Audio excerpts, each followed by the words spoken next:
amis, ce soir, je veux parler à Alain car je veux parler de... À cause de son nom, je garderai la foi. C'est-à-dire, je marcherai dans la foi. On va prendre nos Bibles dans le livre de Marc, chapitre 9.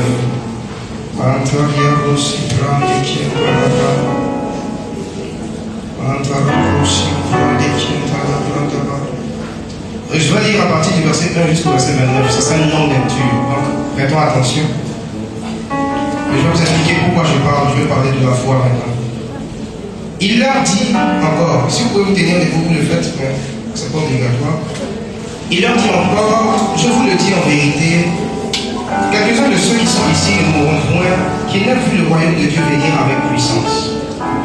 6 jours après, Jésus prit avec lui Pierre, Jacques et Jean, et il les conduisit seuls à l'écart sur une haute montagne. Il fut transfiguré devant eux. Ses vêtements devinrent resplendissants, et d'une telle blancheur qu'il n'y ait pas de foulon sur la terre qui puisse blanchir ainsi. Élie et Moïse apparurent, s'entretenant avec Jésus, bien prenant la parole, dit à Jésus, Rabbi, il est bon que nous soyons ici. Dressons 3 tentes, une pour toi, une pour Moïse et une pour Élie. Car il ne savait que dire, l'effroi l'ayant saisi. Une nuée vint les couvrir, et de la nuée sortit une voix, celui-ci est mon fils bien-aimé, écoutez-le. Aussitôt les disciples regardèrent autour, et ils ne virent que Jésus seul avec eux. Comme ils descendaient de la montagne, Jésus leur recommanda de ne dire à personne ce qu'ils avaient vu, jusqu'à ce que le Fils de l'homme fût ressuscité des morts. Ils retinrent ces paroles et se demandant entre eux ce que c'est que ressusciter des morts. Je vais rapidement au verset 14. Lorsqu'ils furent arrivés près des disciples, ils virent autour d'eux une grande foule et des scribes qui discutaient avec eux. Dès que la foule vit Jésus, elle fut surprise et accourut pour le saluer. Il leur demanda, sur quoi discutez-vous avec eux? Et un homme de la foule lui répondit, Maître, dis avec moi, Maître. Il dit, j'ai amené auprès de toi mon fils qui est possédé d'un esprit muet. En quelques lieux qu'il le saisisse, il le jette par terre. L'enfant écume, graisse des dents, devient tout près. J'ai prié tes disciples de chasser l'esprit et ils n'ont pas pu. Jésus a dit, dis avec moi, race incrédule. Race incrédule, leur dit Jésus, jusqu'à quand serai-je avec vous? Jusqu'à quand vous supporterez-je? Amenez-le-moi. On l'emmena aussitôt. Et aussitôt que l'enfant vit Jésus, l'esprit l'agita avec violence, il tomba par terre et se roulait en écumant. Jésus demanda au Père, combien y a-t-il de temps que cela lui arrive? Depuis son enfance, répondit-il. Et sinon l'esprit l'a jeté dans le feu et dans l'eau pour le faire périr. Mais si tu peux quelque chose, viens à notre secours. Aie compassion de nous. Jésus lui dit, si tu peux, tout est possible à celui qui croit. Dis avec moi, si tu peux. Il faut mettre le truc. Il faut dire, si tu peux, tout est possible à celui qui croit.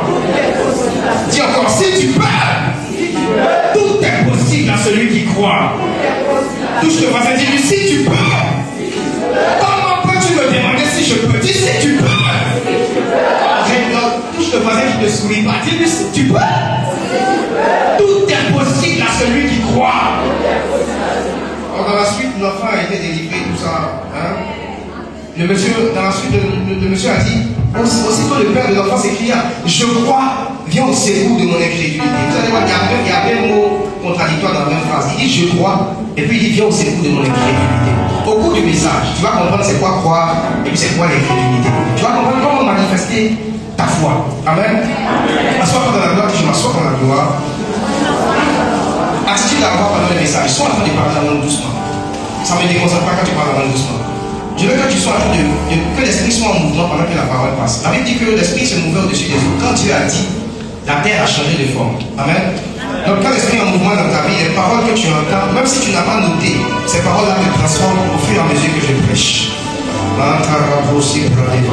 Ce que je m'apprête à vous enseigner, c'est une chose qui est aussi puissante que l'onction. Parce que j'ai étudié la parole et je me suis rendu compte que dans la parole, il y avait 2 manières de manifester la puissance de Dieu. Il y avait la puissance de l'onction et la puissance de la foi. Vous allez voir que si vous étudiez les réveils qui se sont passés dans le temps, il y a eu les réveils de l'onction, de l'esprit de Dieu, l'effusion de l'esprit. Mais avant ça, il y a eu un réveil qu'on appelle le réveil de la foi. C'était le réveil de la parole, où les gens s'arrêtaient, ils prêchaient la parole, les gens étaient réveillés. C'est-à-dire qu'ils ne connaissaient pas la fin des paroles. Ils parlent la l'issue de Jésus, vous êtes guéris. Et les gens, ils paralytiques, levez-vous. Ils ont entendu juste le message et ils se lèvent. Vous savez, si vous lisez l'histoire, vous allez voir qu'il y a des hommes tels que Thierry Osborne, des hommes tels que Réna Bonquet, lui, il a connu l'esprit. Mais les gens, Thierry Osborne, il te prêche, il est en train de prêcher, pendant qu'il prêche, les gens sont guéris. Il n'a pas besoin de venir imposer la main à quelqu'un. Vous savez, si un jour de cette façon m'a dit, écoute-moi, si tu prends plaisir à seulement imposer les mains aux gens, un jour tu vas te fatiguer. Il m'a dit, celui qui prend plaisir seulement à imposer les mains aux gens n'est pas appelé à prêcher aux grandes assemblées. Imagine 1 million de personnes. Tu vas avoir un bras musclé, un autre moins musclé. Parce que tu vois, tu venez un après, s'il vous plaît. Emmenez-moi. Oh, il reste combien de personnes? On a dit 4 779 personnes. On dit, ah, ok. Et ce soir, le message que je vais te donner va faire de toi quelqu'un qui va shifter. Amen. Ça va te permettre de manifester la puissance de Dieu. Non seulement manifester l'onction, mais manifester la puissance qui est contenue dans la parole. Et après avoir compris le message, quand tu seras en train de lire la parole, tu ne seras pas juste en train de lire un livre. Ça ne sera pas un livre banal pour toi, ça va te transformer de l'intérieur. En lisant Marc 9, verset 1 à 29, parce qu'on prend de deux réalités. Il y a eu deux réalités. Il y a eu une d'abord au départ, la première partie que j'ai lue, Jésus est monté avec 3 de ses disciples sur une montagne. 10 sont montés sur une montagne. Et pendant qu'ils étaient sur une montagne, 3 avec Jésus, ils étaient en train de vivre une expérience surnaturelle. 10 expériences surnaturelles. Écoutez-moi, je veux dire quelque chose à quelqu'un premièrement, c'est que partout où Jésus est, il y a des expériences surnaturelles. Dieu parle tantôt d'une manière, tantôt d'une autre. C'est nous qui ne prenons pas garde. Dieu se manifeste tantôt d'une manière, tantôt d'une autre. C'est nous qui ne prenons pas garde. Ils étaient avec Jésus. Et parce que Jésus était là, ils étaient en train de voir Élie. C'était quelque chose d'anormal. Dis anormal. C'était pas normal qu'un mort revienne. C'est pas normal qu'Élie apparaisse à Jésus. Même si on va dire qu'il est vivant, qu'il est dans le séjour des morts. Ou bien qu'il est avec Dieu, qu'il est monté sans mourir. Mais c'était pas normal qu'on le voie. Les Pierre et autres là, ils se disaient qu'ils avaient disparu seuls. Mais parce qu'ils étaient avec Jésus, ils ont vécu quelque chose de surnaturel. Ils ont vu un miracle. Ils ont vu Pierre. Ils ont vu Élie. Et ils ont vu Moïse. Amen. Amen. Ça c'était la première partie parce que Jésus était là. Maintenant dans la deuxième partie, Jésus descend avec les autres. Quand Pierre finit de voir tout ça, il a envie de faire une table pour qu'il reste en haut là-bas. Il ne veut plus descendre. Écoute-moi, même si tu jeûnes, tu pries et que dans ta chambre tu vois l'onction se manifester, tu vois Dieu descendre, il faut sortir guérir les gens guéris. Parce que souvent il y a des gens qui t'attendent sous la montagne parce qu'ils ont besoin de solutions comme l'homme de Dieu a dit.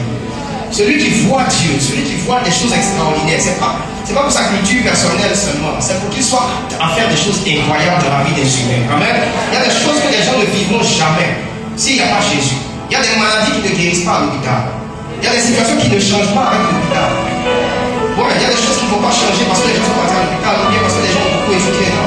Il y a des choses qui ne changent que par la puissance de Dieu. Et la puissance de Dieu se manifeste dans la vie de celui qui est avec Jésus. Amen. Donc dans la deuxième partie, Jésus n'était pas avec les disciples en bas. Et un monsieur est venu avec son enfant malade. Quand il arrive, il trouve les disciples de Jésus. Normalement, quand un bon disciple descend à son maître, donc il dit à Jésus, je suis venu vers toi avec mon enfant malade. Il arrive, il tend l'enfant aux disciples, espérant qu'ils pourront chasser le démon, guérir l'enfant. Mais rien n'arrive. Vous savez, quelquefois, les gens viennent espérant voir Jésus en nous. Quelquefois, ta camarade vient avec sa dépression, espérant voir Jésus en toi. Elle espère que quand elle va t'expliquer sa situation, tu ne vas pas seulement lui donner des mots, mais tu vas exercer une puissance. Parce que souvent, les gens ont entendu beaucoup de conseils, rien n'a changé. Quelquefois. Il y a des conseils qui te transforment, des conseils d'un homme de Dieu avec l'onction qui te transforment. Mais il y a des paroles qui ne te transforment pas. Le monsieur est venu avec son enfant espérant croiser Jésus dans ses disciples-là. Jésus était sur la montagne. Ils espéraient trouver Jésus. Et quelquefois, le monde vient à l'église espérant voir Jésus en nous. Pas seulement voir Jésus avec notre beau sourire, les gars. Pas seulement voir Jésus avec notre amour qu'on manifeste. Écoutez-moi, l'amour de Dieu dans la parole, c'est la puissance de Dieu. N'est-ce pas? Je t'aime en Jésus.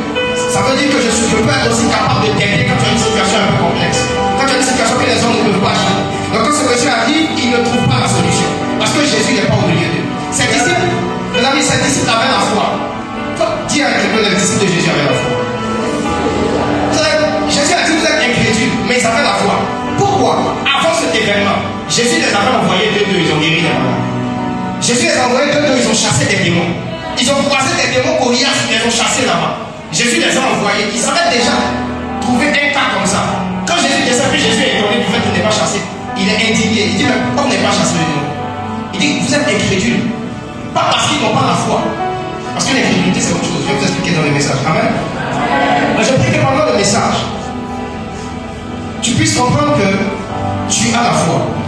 Je vais t'expliquer au fur et à mesure. La première situation nous montre que quand Jésus est présent, on vit le surnaturel. Quand Jésus est absent, le surnaturel disparaît. Mais à quel moment Jésus est absent? Est-ce que Jésus, dans le temps actuel, il est absent de notre vie? Il faut demander à un voisin, est-ce que Jésus peut être absent de ta vie actuellement? Mes amis, Jésus est présent là où la foi est présente. Dis un voisin, Jésus est présent là où la foi est présente. Jésus est toujours présent là où il y a la foi. Regarde, chaque fois que quelqu'un tombe dans un péché et qu'il se dit que Dieu n'est plus là, c'est pas que Dieu est parti, c'est que sa foi a été touchée. Il commence à se dire que Dieu n'est pas là. Il commence à se dire que Dieu l'a quitté. Quand Adam a péché, c'est pas Dieu qui est parti. C'est pas Dieu qui a décidé de ne plus venir le voir, c'est Adam qui s'est caché. Donc le péché attaque la foi. Le diable, chaque fois qu'il nous attaque, c'est qu'il attaque en nous. C'est notre foi. Amen. Amen. Parce que Jésus a dit en Matthieu 28, verset 20, il dit, je suis avec vous tous les jours jusqu'à la fin du monde. Est-ce que Jésus ment? Est-ce que Jésus parle pour parler? Est-ce que Jésus c'est un plaisantin qui essaie de dire des choses pour t'amadouer? Donc ce que Jésus a dit est quoi? C'est vrai. Donc ce que Jésus dit est vrai. Donc Jésus est toujours avec nous. Les situations de nos vies où Jésus n'est pas là, ce sont les jours où la foi n'est plus là. Les situations de nos vies où Dieu n'est plus là, ce sont les jours où la foi n'est plus là. Mais qu'est-ce qui fait que la foi n'est plus là? Est-ce que la foi n'est plus là vraiment? C'est ce que je vais vous expliquer. Amen. Amen. Amen. Il arrive des moments où nous croyons que Dieu n'est plus avec nous. Mais Dieu est toujours présent. Il est toujours présent. Touche un voisin, dit Dieu est toujours présent. L'importance de la foi est un fondement. Je parle de la foi pourquoi? Parce que la foi est un fondement de la vie chrétienne. Quand on parle de la vie chrétienne est bâtie sur des fondements.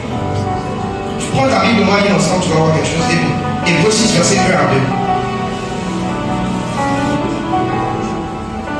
La foi est très importante dans notre marche chrétienne. Hébreux 6, verset 1 à 2. Si quelqu'un a trouvé que se donner de lire plus vite que moi. Yes. Yes. Oui. C'est pourquoi, laissant les éléments de la parole de Dieu, comment à ce qui est parfait, sans poser de nouveau le fondement du renoncement aux œuvres. Donc, dans les fondements de notre vie chrétienne, il y a ce qu'on appelle le fondement du renoncement aux œuvres. Oui. De la foi en Dieu. De la foi en Dieu. De la doctrine des baptêmes. De la doctrine des baptêmes. De la position des Donc, on voulait vous montrer que la foi est un fondement de la vie chrétienne. Donc, la foi est vraiment importante. Et on est sauvé par la foi en Jésus. Jean 3,16 dit, quand Dieu a fait le monde qu'il a donné son Fils unique afin que quiconque croit en lui. Dis à voisin, si tu crois en Jésus, c'est là que tu es sauvé. La foi, c'est le moyen par lequel nous pouvons influencer le cours de notre vie. Donc si tu es assis ici que tu n'as pas de foi, rien ne va changer dans ta vie. Tu vas juste avoir beaucoup de connaissances intellectuelles. Tu vas connaître de nouvelles choses. Quand tu vas parler aussi. Tu vas dire je connais, je sais. Mais tu ne pourras pas changer leur vie. Amen. Donc demande au voisin, as-tu la foi? As-tu la foi? La foi, c'est ce qui rend tout possible dans notre vie. Tout.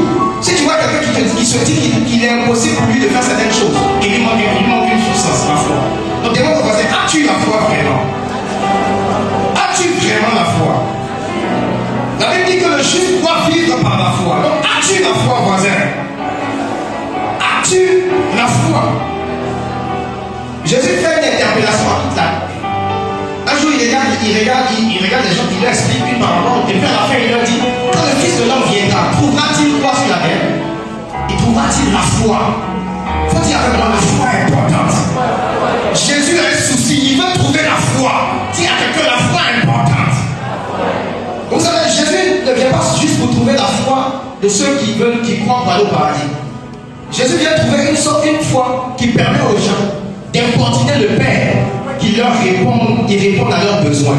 Quand Jésus dit, trouvera-t-il la foi? Il ne parle pas seulement de la foi pour aller au ciel. Parce que quand Jésus va venir, il va trouver des gens qui ont la foi pour aller au ciel.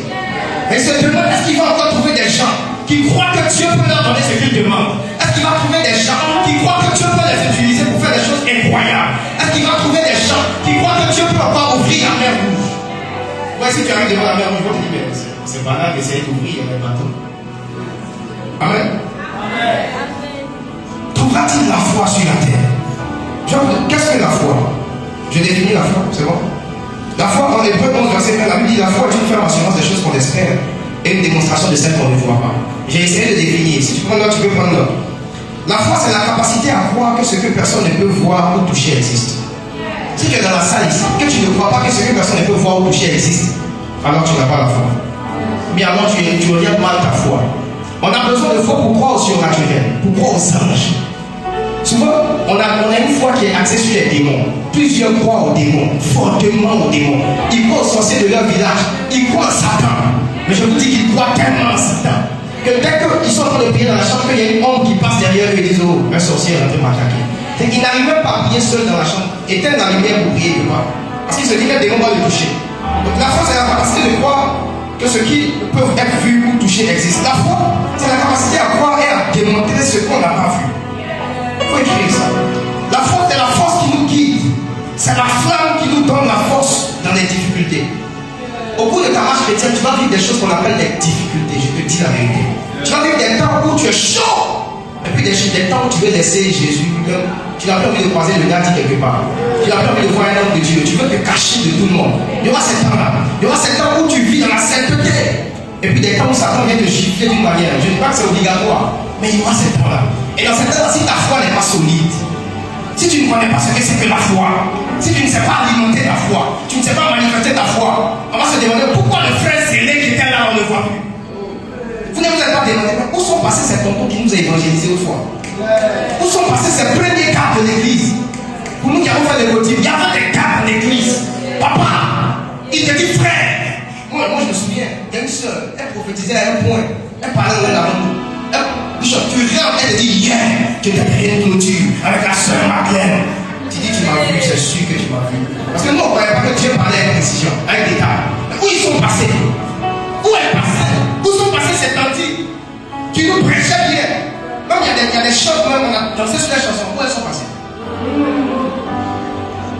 Quelqu'un ta foi, cet élément de ta vie, si tu ne prends pas au sérieux, tu vas être chrétien, tu vas vibrer. Et puis à un moment donné, ton vibrato va être désactivé. Oui, tu vas speak in tongues. Chaque dimanche, mentel pas. Mais le jour, vu que tu ne connais pas ta foi, tu n'as pas appris ce que c'est que la foi, tu n'as pas appris à garder ta foi. Le jour où Satan va te gifler légèrement, mon ami, tu vas regarder l'église ici et tu vas t'asseoir dans la boîte à côté pour boire un peu. Et puis tu vas dire aux gens, c'était mon église. Je prie que cela ne soit pas ton partage de notre chanson. Tu ne diras jamais c'était mon église, tu diras c'est mon église. Et tu seras de ceux qui amènent des gens à l'église par la qualité de ta foi. Dis amen. Avoir la foi, c'est ne pas abandonner. C'est une conviction qui te fait ne pas abandonner. Quand quelqu'un dit j'ai la foi, il n'abandonne pas. C'est quand tu commences avec foi, tu n'abandonnes pas les uns. Avoir la foi, c'est ne pas abandonner. J'ai commencé cette vie chrétienne, quoi qu'il arrive, je reste. Quoi qu'il se passe, rester. Parce que je sais que c'est là que je peux changer. Je sais que c'est là que je peux m'améliorer. Je n'abandonnerai pas. Parce que je crois que le Dieu en qui j'ai cru, il transforme. Amen. Il faut dire à quelqu'un, avoir la foi, ce n'est pas abandonner. Il faut bien dire, avoir la foi, ce n'est pas abandonner. Avoir la foi, c'est persévérer en chassant toutes les pensées qui sont contraires à ce qu'on croit. C'est que tu avances et puis tu chasses toutes les pensées qui sont contraires à ce que tu crois. Regarde souvent là. Souvent tu commences à servir Dieu. Dieu te dit, je t'ai appelé jeune. Tu vas me servir dans ta jeunesse. Et c'est avec ta jeunesse que tu me serviras pleinement. Et puis tu commences à servir. Tu entends quelqu'un il dit, vous êtes jeune, comme ça vous commencez à servir Dieu. C'est une perte de temps. Tu as fait respecter ta jeunesse. Tu peux encore aller faire si tu peux encore. Et puis tu commences à vaciller le dit. Est-ce Dieu qui m'avait parlé? Est-ce Dieu qui m'a dit la soirée? Tu es jeune, comme ça qu'on appelle les jeunes. Est-ce Dieu qui m'a dit? Tu commences à douter de tout. Écoute-moi, avoir la foi, c'est tu finis d'entendre tout ça. Et puis il t'assoit, tu dis moi, c'est ce que Dieu m'a dit. Je continue là-bas. Est-ce qu'il y a quelqu'un comme ça? Est-ce qu'il y a quelqu'un qui sait qu'il a la foi? Est-ce que tu as déjà eu envie d'abandonner mais tu as continué? Si tu as ce genre de personne, tu as une personne qui a la foi. Oh, tu as une personne qui a la foi.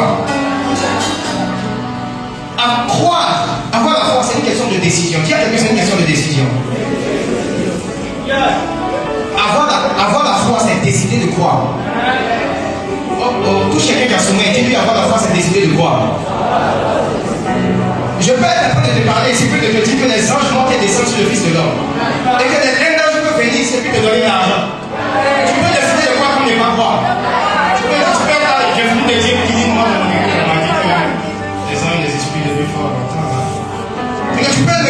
dis non, ce qu'il dit là, je ne crois pas. Et tu peux décider, tu peux dire, ton cerveau, quand il dit, c'est pas logique. Un homme de Dieu disait, il dit, écoute-moi, si tu prends un œuf et que tu jettes contre une pierre, qu'est-ce qui va se passer? Qu'est-ce qui se passe? Il dit, nous, pour nous les chrétiens, tu prends un œuf, tu jettes contre une pierre, la pierre se casse. Il dit, c'est ça la foi. La foi, c'est croire comme toute expérience. C'est croire quand personne ne croit. C'est croire différemment de tout le monde. Est-ce qu'il y a ces gens-là ici? Comme je l'ai dit, c'est décider de croire. Donc tu peux être assis et puis ne pas décider de croire.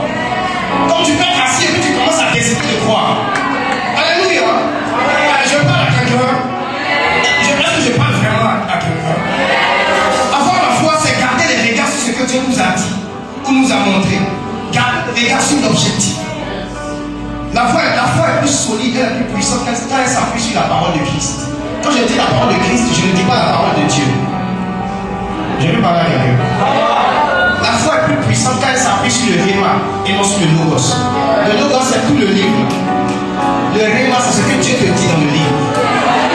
Le Logos, c'est toute ma prédication. Le Réma, c'est ce que Dieu accepte de te dire dans ma prédication. C'est-à-dire, tu peux attendre un homme de Dieu, il attend de parler d'un sujet. Le sujet est intéressant.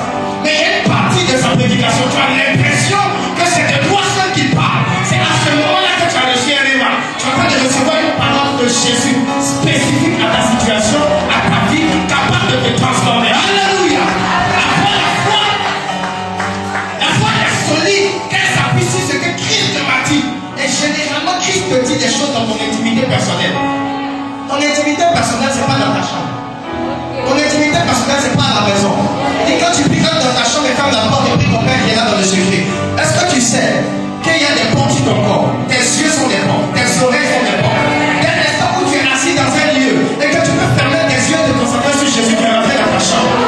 Alors si tu es ici, que tu peux fermer tes yeux et te concentrer sur le message, tu es rentré dans ta chambre. Et dans cette chambre, il y a un père qui est là, qui est capable de te dire quelque chose. Si tu es là et que tu comprends, tu peux me dire amen. Est-ce que tu peux me dire amen? Est-ce que tu peux me dire avance et j'avance? Il me pousse et je pousse. La foi s'appuie sur la parole de Christ. C'est pour ça que ceux qui sont solides dans la vie chrétienne sont ceux qui ont une foi entendu Christ. Si tu demandes à ton père pourquoi il a commencé à servir Dieu, il a entendu Christ. Tu demandes au bishop pourquoi tu es en train de faire ce que tu fais, il a entendu Christ. Il y en a qui vont dire Christ m'a dit ça dans la délivrance. Et il a entendu Christ. Il n'a pas entendu simplement Dieu, il a entendu Jésus lui parler parce que Jésus est vivant. Alors qui sait que Jésus est vivant? Qui le croit intensément? Qui le croit ardemment? Qui le croit puissamment? Qui le croit vraiment? Quand tu l'entends te parler et que tu t'appuies sur ce qu'il t'a dit, la foi vient de là. Est-ce que tu sais que tu peux entendre d'autres choses? Il y a des choses qui sont contraires à la foi, c'est ce qu'on appelle l'incrédulité. L'incrédulité naît de plusieurs connaissances. Regarde, tu peux prêcher à quelqu'un que Jésus guérit. Je vais vous expliquer un truc. C'est vrai, quand je dis plusieurs connaissances, c'est bon de les connaître. Mais il y a des gens, je me souviens, il y a une amie.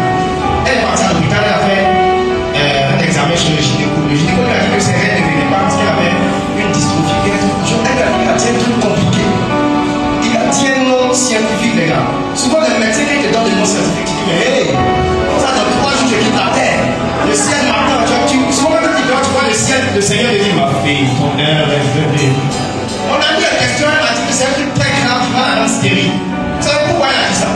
Au départ, les chrétiens, elles croient que Jésus guérit. Il y a une voix qui lui a dit, va faire des recherches sur ta maladie. Écoutez-moi, avoir la foi, bien orienter sa foi, c'est pas faire des recherches sur le mal, c'est faire des recherches sur ce qui guérit le mal. C'est faire des recherches sur combien de personnes ont été guéries de la même maladie. Combien de personnes ont été délivrées du même démon. Combien de personnes avaient ce problème et ont été délivrées. Ça nourrit ta foi. Et quand tu vas faire des recherches sur la maladie, la grandeur de la maladie, la difficulté de combien de personnes sont mortes.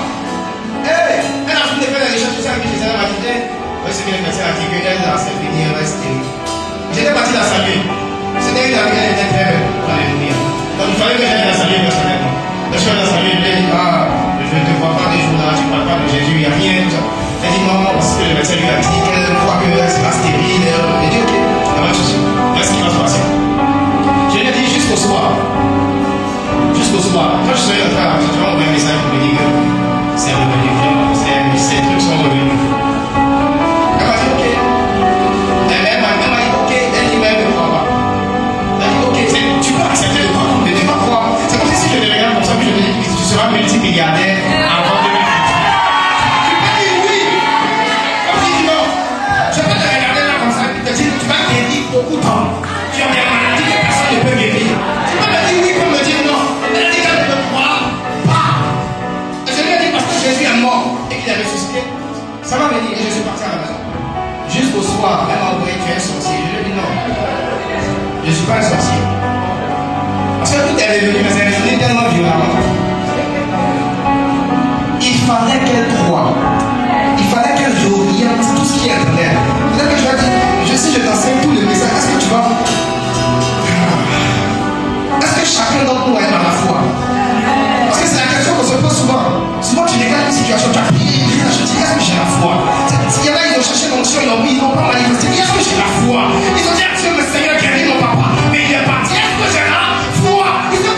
famille se demandait ça. Se demander ça, c'est une bonne question. On va lire un passage. Si tu vas là-bas, seulement les autres bichons là, on va pas ça.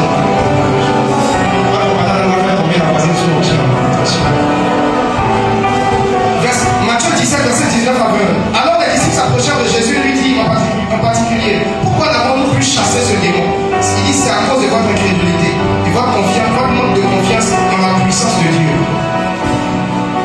Leur dit Jésus, je vous le dis en vérité et solennellement, si vous aviez de la foi vivante comme un grain de sénévé, vous diriez à cette montagne, transporte-toi d'ici à là, et elle s'exécuterait si cela est dans la volonté de Dieu. Écoutez-moi. Jésus dit qu'ils avaient une petite foi comme ça. Ils avaient déjà une montagne de se lever pour se jeter dans la mer. Avant de te dire si tu as la foi ou pas, je vais te dire que écoute-moi, tu n'as pas besoin d'avoir une grande foi pour faire de grandes choses. Écoute-moi, si tu as forcément une grande foi pour faire de grandes choses, c'est que Dieu n'est plus grand. La Bible dit il faut des choses fortes pour comprendre les sages. Tu n'as pas besoin que ta foi soit grande pour faire de grandes choses. C'est quand ta foi est petite et qui fait de grandes choses avec toi que les gens te regardent et disent hey, c'est pas toi qui doutais un peu là, tu dis hey, c'est pas moi, c'est Dieu. Faut dire c'est pas moi, c'est Dieu. Hier, mon frère et une servante de Dieu qui est au Cameroun était comme m'expliquer qu'il y a une salle qui s'est revenue au Cameroun par la puissance de Dieu. Parce que les gens, jusqu'à 2 semaines du conseil, ils avaient acheté 50 tickets sur 1000 places. 1500 places. Et le jour du conseil, quand c'est rempli, elle dit non, c'est pas normal. Quand elle regarde, elle calcule les tickets, il doit y avoir 300 personnes dans la salle, mais la salle était pleine. On dit qu'on n'a pas encore contrôlé les tickets, mais la salle est pleine. C'est pas une question de logique, c'est la puissance de Dieu. Après, regardez, plusieurs se posent la question, est-ce la foi? Romains 12, verset 3 va te donner la réponse. Romains 12. On peut lire la parole, qui aime la parole? Si la parole te donne la réponse, écoute-moi, il y a des messages, quand tu les as en toi, tu les gardes en toi, tu deviens capable de faire des choses que les hommes ne peuvent jamais faire. Un jour, j'ai organisé un programme de 300 000 avec 5 000. Et puis, il y avait des foules. J'étais tellement éclairé que j'ai dit, c'est Dieu. Parce que ma vieille me voyait à la maison, peut-être considérée, de parler en ça. Elle dit, tu as. Et puis, quand le programme est fini, le maire de la ville, il dit, je vais te recevoir le père. Il dit, Seigneur, à cause de Dieu, c'était à la compta. Pas la Bible. Quelqu'un avait vraiment de se voir, il dit, on passe, ça va finir, Seigneur. Non, ça va finir, ça va finir, les dire, ça va finir. Je vais accélérer. Les amis, je vais accélérer pour mettre en exercice la foi. Amen. Donc, si tu es ici, que tu as une onction, la foi peut te faire manifester une onction que tu n'as jamais même été appelé à cela. Un jour, mon père était pour te prier pour quelque chose. Il appelle la personne, c'est un chant. Il a une très belle voix. Il dit, toi, tu vas chanter pour le Seigneur. Et les gens vont entendre ta voix parler. C'est loin. Il y a un type de foi quand tu l'entends, juste quand tu as la foi, tu peux t'asseoir à ta place et puis la prière de quelqu'un d'autre, tu l'entends. Je dis, Père, c'est de moi qu'il s'agit. C'est de moi. Je dis, c'est de moi. Moi seul à la place, je vis une prière n'est pas pour moi.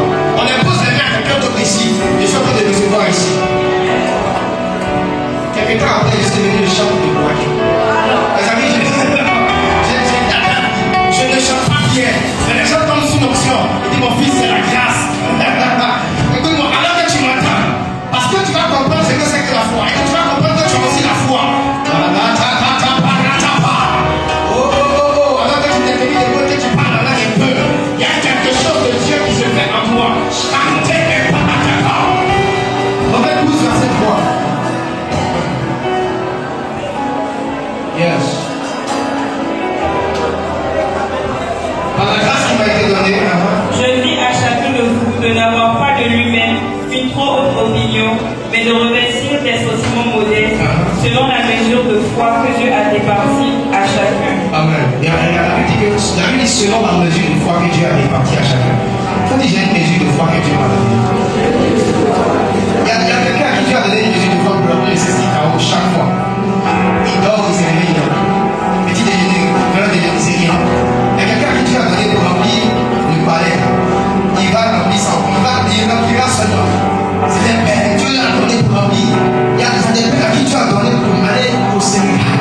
Il faut au Sénégal, il remplisse des enfants, il garde des enfants. Chacun a une mesure de foi.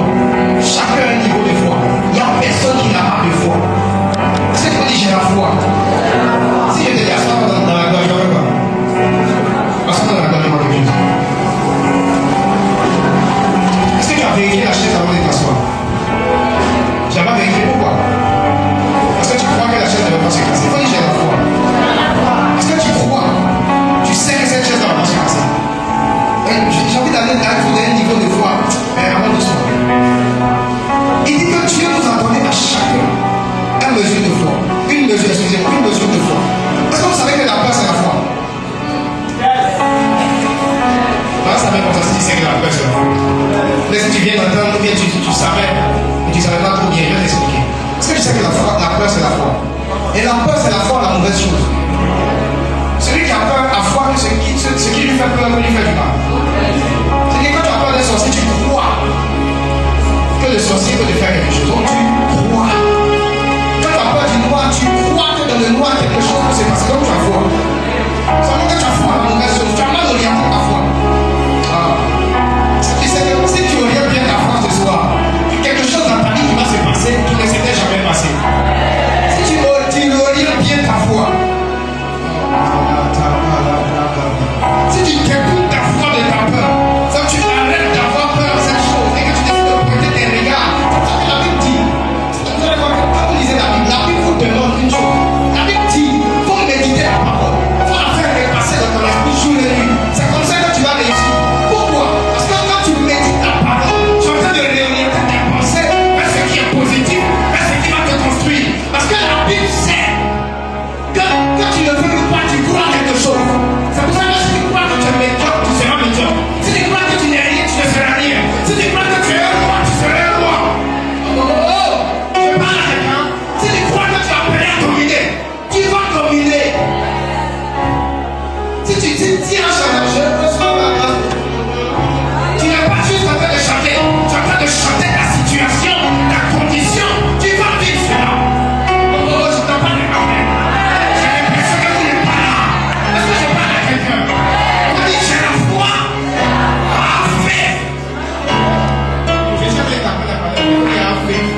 un bon voisin.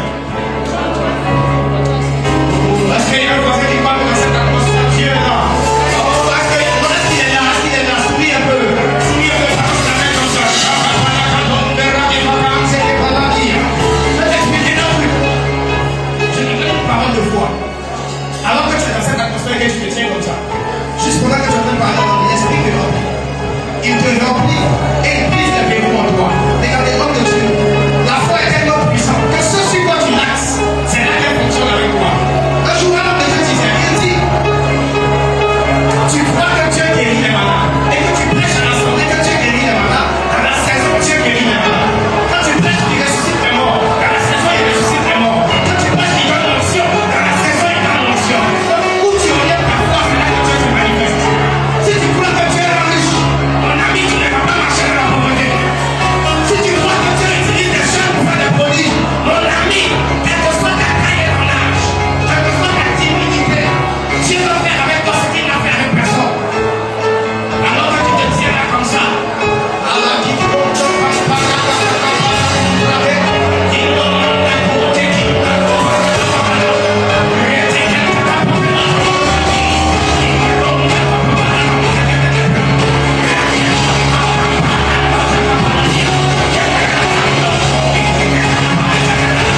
C'est quoi? C'est juste quand la main vous prend, c'est qui est donné. Et la main qui vous prend, c'est la faute. C'est quoi? Est-ce que tu sais qu'il y a des désirs qui montent dans ton cœur? C'est pas ta chair.